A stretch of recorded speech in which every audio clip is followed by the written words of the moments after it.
It affects our mood. Our emotional, state is out of whack. We're not thinking properly. We're impatient. We're more likely to make errors and accidents. This is the Begin Within podcast, where we believe real, lasting health and fitness requires you to start inside before you work out. I'm your host, Nate Slegger, and I'm here to show you behind the scenes of fitness. You already know exercise is good for you, but what about all the other things in life that affect your fitness? If you're looking for extra motivation to get started or to make sure you keep going, this is the place for you.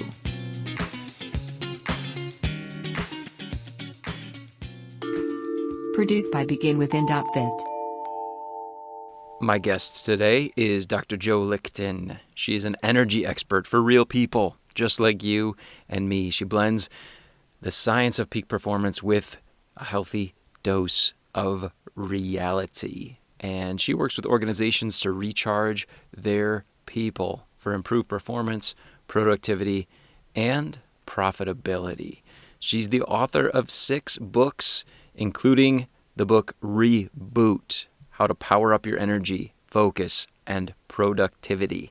Along with hundreds of magazine articles, she has also appeared on more than 300 radio and TV shows, including CNN and Fox.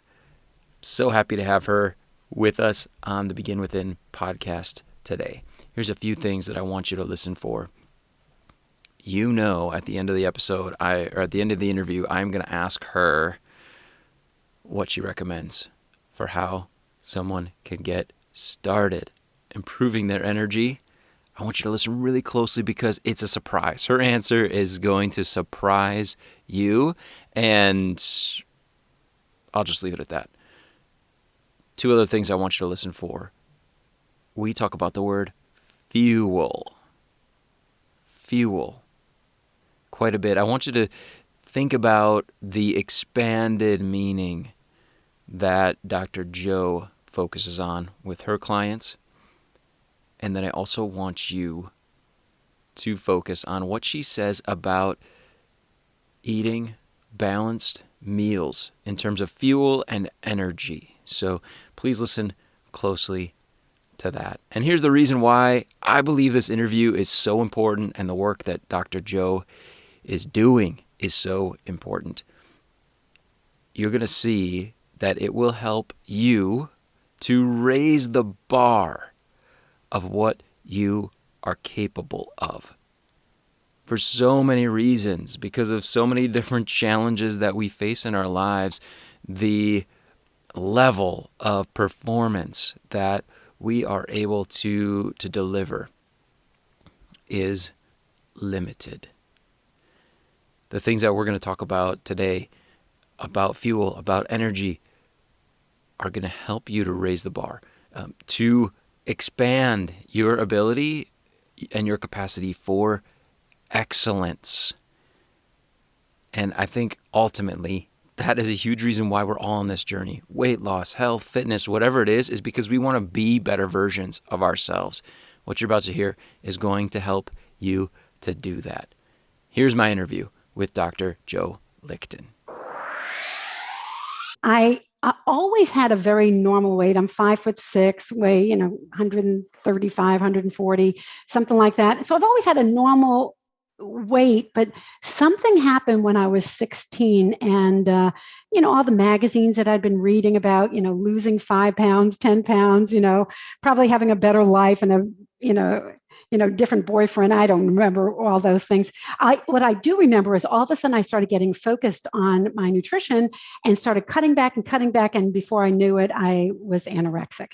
And in one summer, I lost 40 pounds. So I'm 5'6", weighing, at like 94, 95 pounds. And, I recognized that something was wrong. Now, of course, I didn't think I was too thin at that time, but what was wrong in my mind is that I was constantly thinking about food. And so that's why I chose the field of nutrition. And what I found out later on is anorexia. I then developed, bulimia. But those are eating disorders, which are mental disorders, and they require mental work. It isn't just about the food. But for me, I had starved myself for so many years during this whole eating disorder phase that I couldn't do the mental work. I didn't have the fuel in my brain that I needed. And it wasn't until a dietitian who didn't know about my eating disorder, she knew about my low blood sugar. Okay. But anyway, she started talking about how food is fuel. And a light bulb went on in my head. And I started thinking about that. Well, how can I do things, whether it's activity or thinking, or maybe it's just trying to stay emotionally balanced and not freaking out about things? How could I do that without proper fuel? And so I started thinking about food as fuel, and it became less contentious, I guess. And before I knew it, I had, well, I mean, it took years, but it was really the food part of fueling my body that brought everything else into play and helped me to recover from my eating disorders. Wow. That's interesting, though. I heard you say that for you, there was a difference between focusing on food and focusing on eating. Is that right?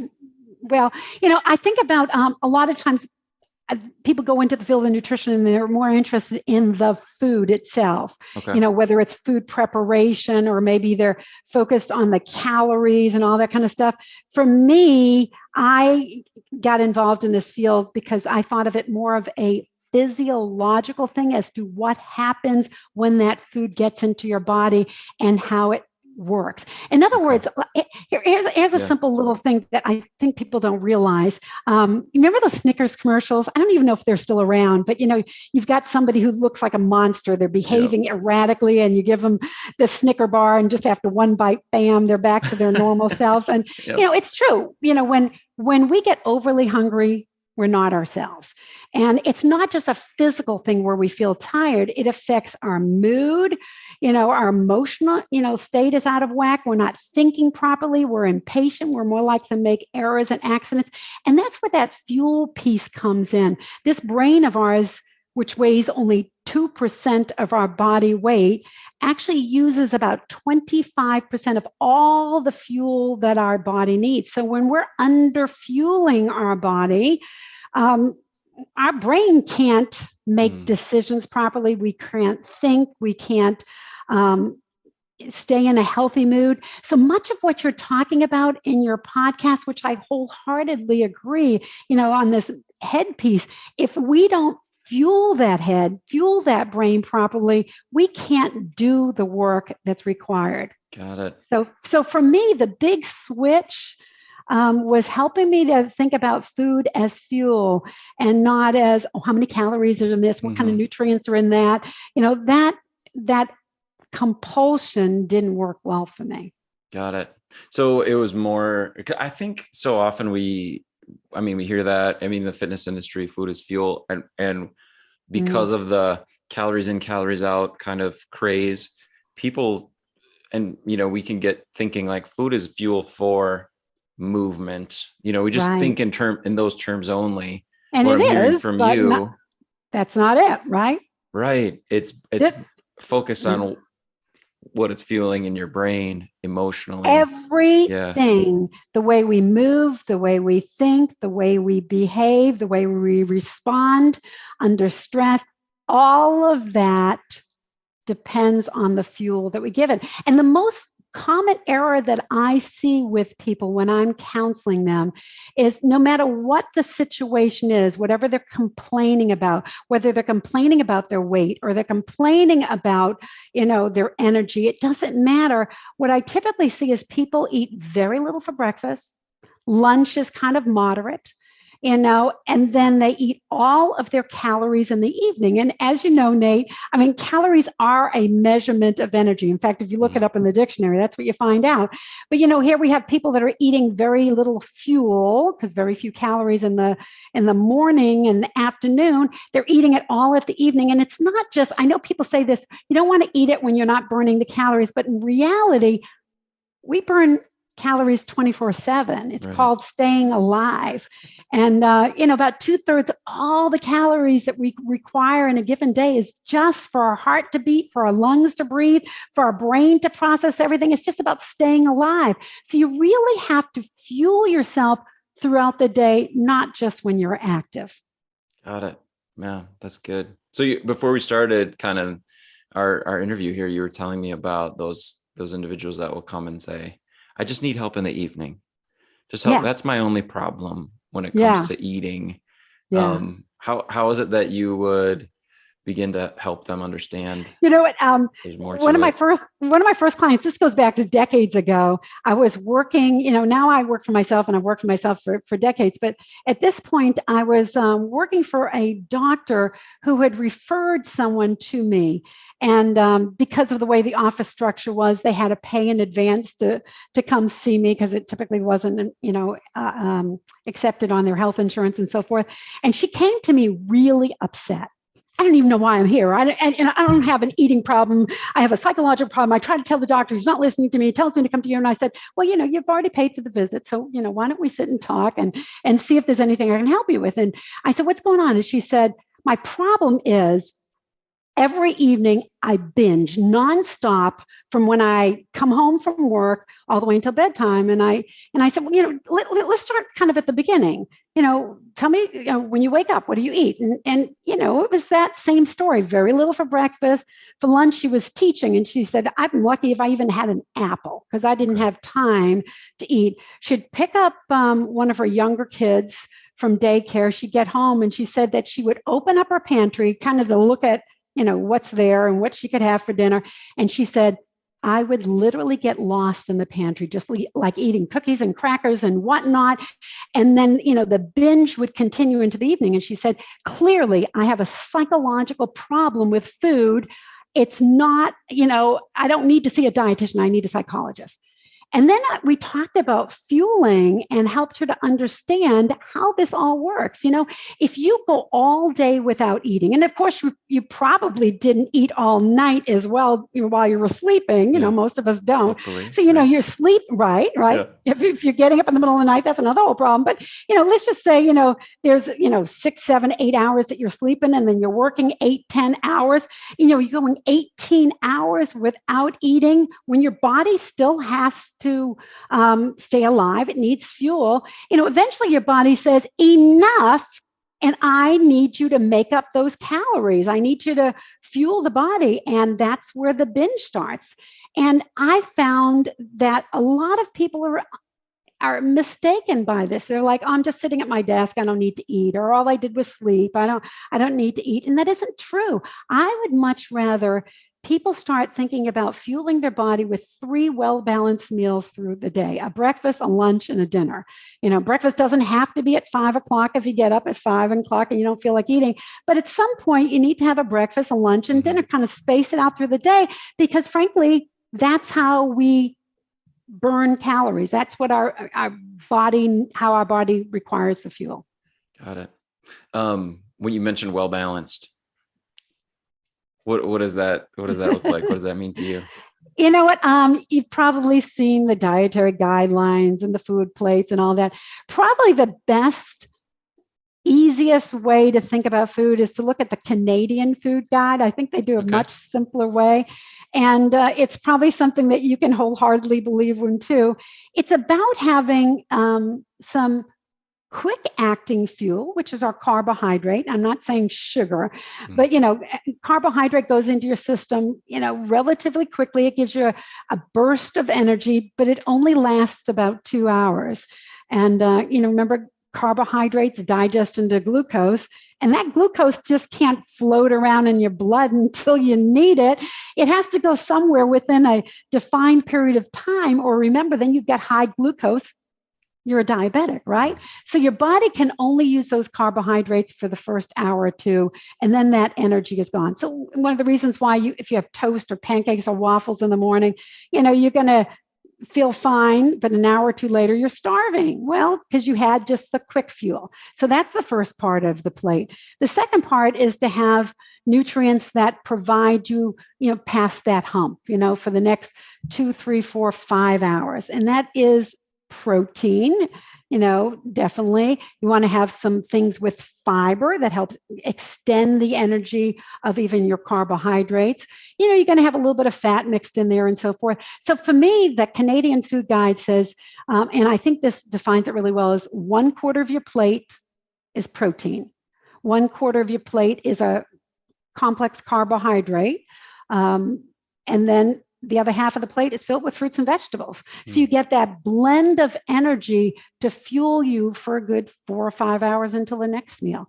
So for protein, for all you fitness people, you're thinking, well, 20 to 35 grams of protein. That's about what it is. Okay. Got it. Oh, thank you. Cool. And then as people make those adjustments to having well-balanced meals throughout the day, what type of changes do they experience? What could they expect, as they get into those evening hours that were the big problem? Yeah. All of a sudden they notice that they're getting home from work and they're hungry. It's dinner time, but they're not like starving. They're not snipping at the kids or the spouse, because they're, feeling overly hungry. They're turning into that Snickers commercial. One guy told me he was saying he had no problem with his energy during the day. But what he noticed was when he fueled his body instead of drinking caffeine, because let's face it, a lot of us, we say, well, I'm not hungry because we're drinking caffeine all day long and it's keeping us jacked up. So we feel energized. We don't feel hungry. It kind of suppresses our appetite, which some people look at it as a good thing, but it's really not, because you're ignoring your body's fuel tank. It's kind of like driving your car, even though it's showing that it's low on fuel. That's kind of crazy. So one guy was telling me that when he started fueling his body, he got comments from people that saying like he was a lot more patient, he listened more. In other words, when you have too much caffeine, you get a little jittery and on edge and so forth. And what was happening when he was fueling his body, he wasn't drinking as much caffeine, and that changed his whole mood, which was kind of interesting. When you start fueling your body, you feel like moving. So maybe when you're at your desk, you just feel like standing. You feel like walking instead of sitting, instead of slouching. When you're fueling your body, you feel like moving. You're more motivated to move. You probably work a little bit more productively. There's tons of research showing, that when people are properly fueled, they're more productive. They make fewer mistakes. In fact, when I had a surgery a while back and the doctor came in and said, can I answer any questions, before we go into the operating room? I said, yeah, what did you have for breakfast? And he laughed, but I said, seriously, I do not want you to go in and operate on me, because when you look at medical errors, a lot of times people put fatigue in one of those risk factors associated with making a mistake. So I want to make sure my doctor was properly fueled. And good thing he answered that he had had some breakfast. Yeah. Yeah, because I was thinking I'd have to check myself out now. Come back when you've had a good balanced breakfast. Yeah. And, as a registered dietitian, I speak to a lot of medical groups, do continuing education for doctors, nurses, dietitians, other health professionals.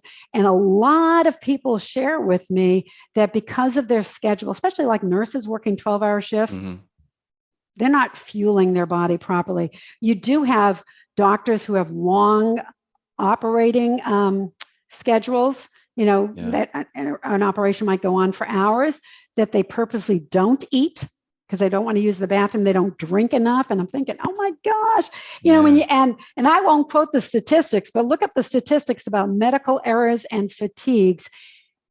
It's atrocious. Wow. And I feel like a lot of it is because people aren't fueling their body the way it's supposed to be fueled. Yeah, it really seems that way. And I think, as you're saying that, I mean, that's obviously with medicine, we can see that, hey, this job is important. Yeah. But who of us would say like, oh, my job I don't have to be my best at my work. Like we all want to show up properly fueled so we can I do think so. good work, Yeah. right? We and not only that, we want to do good work in the shorter amount of time so we can go home and do all the fun things that we want to do, Yeah. whether it's with our family or our hobbies or whatever. When I talk about productivity, it's not just about getting your work done. I want people to have a good, well-balanced life as well. And if we can work more productively at a quicker pace, make fewer errors, then we can have more time to have fun. Yeah. Wow. I would love for you to tell us how we can follow your work. I know you have a podcast, you have a book. What's the best way to? Actually, I have a number of books. The only one that's in print right now is Reboot, Okay. How to Power Up Your Energy, Focus, and Productivity. You can find that on Amazon. Just look up Reboot and Dr. Joe, because there's other books named Reboot. My podcast is called Energize Your Life. And again, plug in Dr. Joe and Energize Your Life because there's other podcasts that have the same title. But probably the quickest way is to just go to my website, which is real simple, drjo.com, drjoe.com, just 4 letters. And you can find links to all of that. You can get, I've got lots of information on my blogs. I've got a bunch of freebies that you can download that provide you with information and even some courses. Okay, really nice. Good. Before we wrap up, our favorite question for the experts that we have here as guests, what would you recommend as maybe the best first step that someone takes? They're listening and they're thinking, this is blowing my head wide open. I got to do something here. What would be the best first step for them to begin? You know what? There's a lot of first steps you can do. Here's one that we haven't even talked about, because there are people who drink a lot of caffeine. And I've got a video out showing that if you drink a ton of caffeine, even in the morning hours, it can still be in your bloodstream, even into the evening, and affects your sleep. And so when I work with people about their caffeine intake, I mean, caffeine is great for increase in focus and attention, but too much increases anxiety, affects your sleep. And so for people who say, no, I really need my caffeine to wake up, here's a good first step. When you wake up in the morning and you go to the bathroom, look in the toilet. If the toilet is the same color as the wall behind me, which is a bright yellow, you're dehydrated.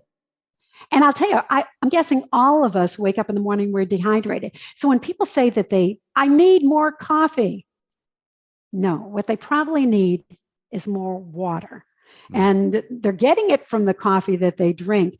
But so maybe a first step is to get up in the morning, notice that you're dehydrated, drink a tall glass of water, because that water will go into your system within about 15 minutes. And just low levels of dehydration can decrease your energy, your focus, your attentiveness.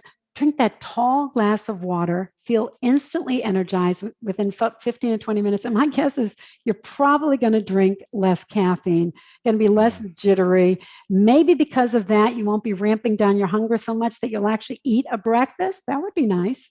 So that might be the chain that I suggest that people start it.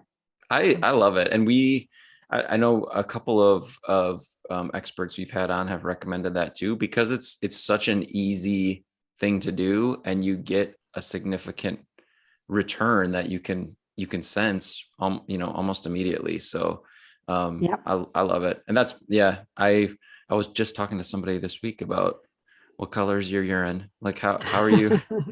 Because somebody's like, well, how do I know like how much I should be drinking? Hey, you know what? That's your body's giving you a signal every time. Yeah. If we had more time, that's what it'd be talking about, is starting to pay attention to our bodies. I mean, we have our car tells us how much fuel we got in the tank. Our phones tell us how much charge we forget that we are quite capable of reading our body, but we've just got to retrain it. Every little kid knows how to read their body. We just forgot. Oh, wow. Well, would you promise to come back? We can talk about that. We could do that. We could definitely do that. Awesome. Cool. Dr. Joe, thank you so much. Thanks, Nate. There are a couple of links that I want to let you know about that are in the show notes waiting for you. One is a link to Dr. Joe's book, Reboot.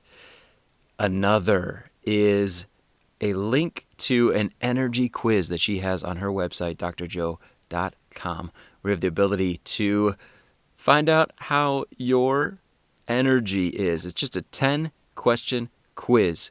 And you can also get your copy of 21 Ways to Beat the Afternoon Slump when you go to her site, drjoe.com. Links will be in the show notes for you. Oh, and don't forget, she also has the Energize Your Life podcast. So follow her work there and enjoy becoming a better version of yourself by giving attention to how much energy you have and how you're doing at fueling your energy.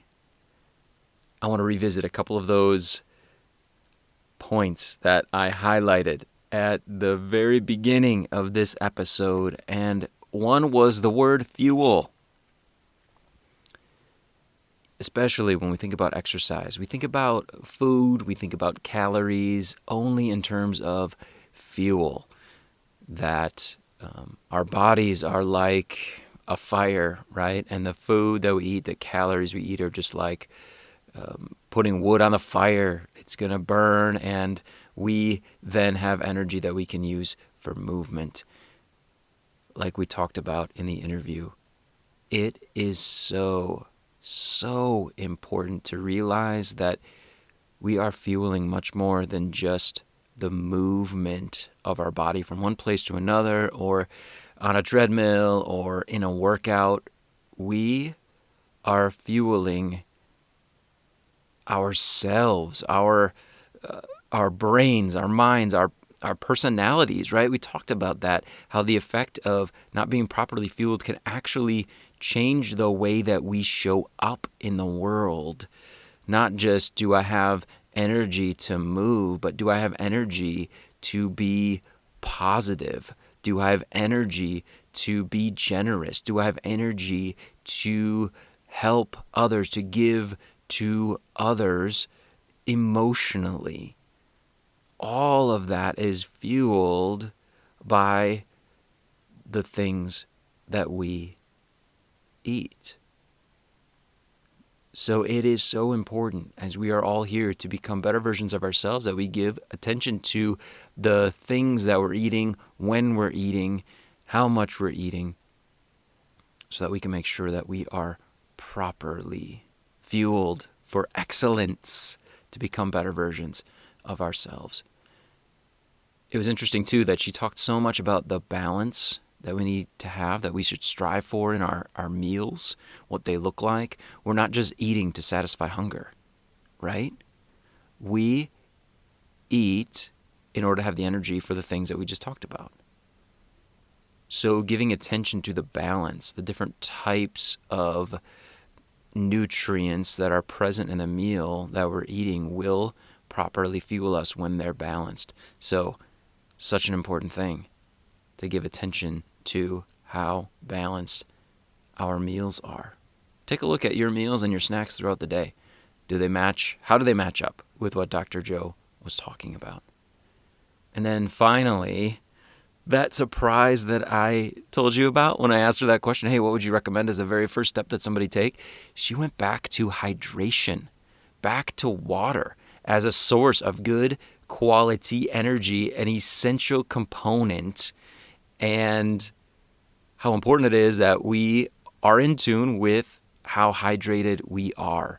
And that little tip that she gave us about how to make sure we are properly hydrated. I want to encourage you just to do that. Just take note as you go through the day, as you take your bathroom breaks, whatever it is. Take note of the signal that your body's sending to you about how hydrated you are.